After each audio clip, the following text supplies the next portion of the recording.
महाराष्ट्राचा. नमस्कार, मी प्रतिभा. संध्या लाईव्ह मध्ये आपल्या सर्वांचं स्वागत. पुण्यातील मावळ तालुक्यात भाजप आणि राष्ट्रवादीमधील राजकीय संघर्ष तीव्र होत चाललाय. राज्यात एकत्र असताना मावळमध्ये दोन्ही पक्ष एकत्र राहण्यास इच्छुक नसल्याचं वारंवार समोर येत आहे. राष्ट्रवादीचे आमदार सुनील शेळके यांनी भाजपवर भ्रष्टाचार आणि ईव्हीएम हॅकचा आरोप केलाय.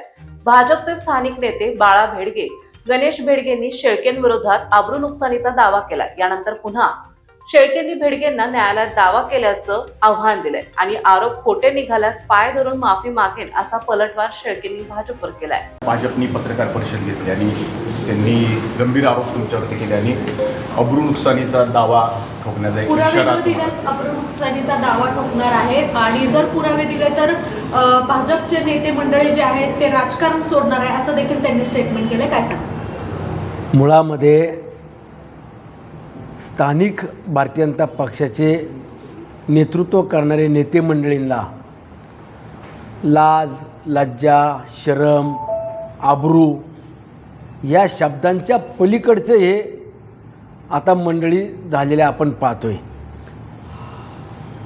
जर खरंच त्यांना आबरू असेल तर त्यांनी पुढच्या 8 दिवसामध्ये माझ्यावरती आबरू नुकसानीचा दावा दाखल करावा. मला कोर्टाकडनं समज येऊ द्या. त्यानंतरनं मी जे काय माझ्याकडे पुरावे आहेत ते कोर्टामध्ये द्यायला त्या ठिकाणी उभा असणार आहे. मी जे काय वक्तव्य करतो आहे हे 4.5 लाख जनतेचा प्रतिनिधी किंवा मावळ तालुक्याचा एक प्रतिनिधी याचं भान ठेवून आणि जबाबदारीनं मी प्रत्येक वक्तव्य करत असतो.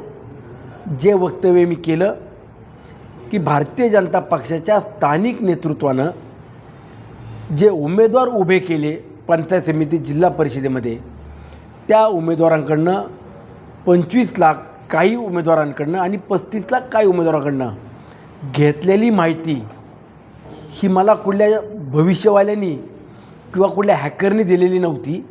जे उमेदवार पराभूत झाले त्यांच्या भावानी आणि त्यांच्या सहकार्याने मला ही माहिती दिली.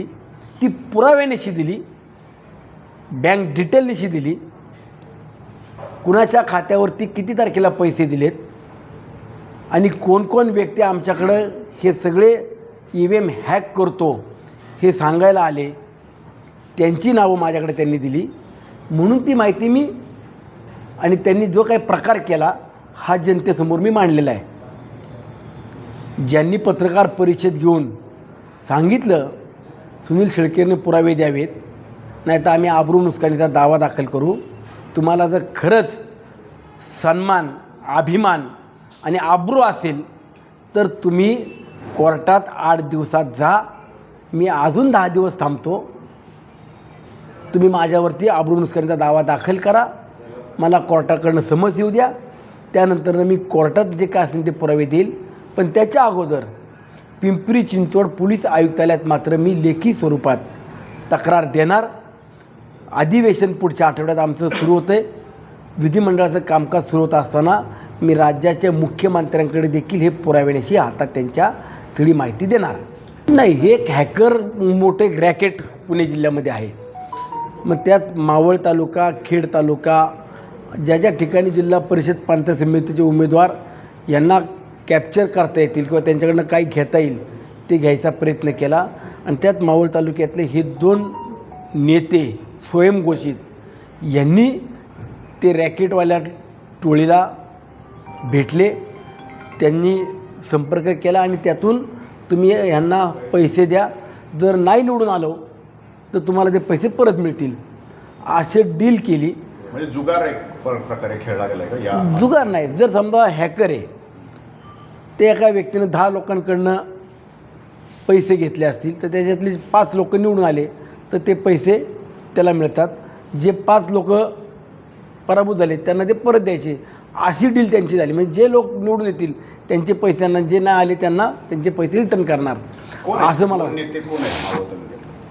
ज्यांनी पत्रकार परिषद घेऊन सांगितलं ना आम्ही आबरू नुकसानीचा दावा दाखल करतो तेच हे 2 नेते. तुम्ही बाळा भेगडेंना उद्देशून बोलले तर बाळा भेगडेंच्या पत्रकार परिषदेत काहीच बोलले नाही.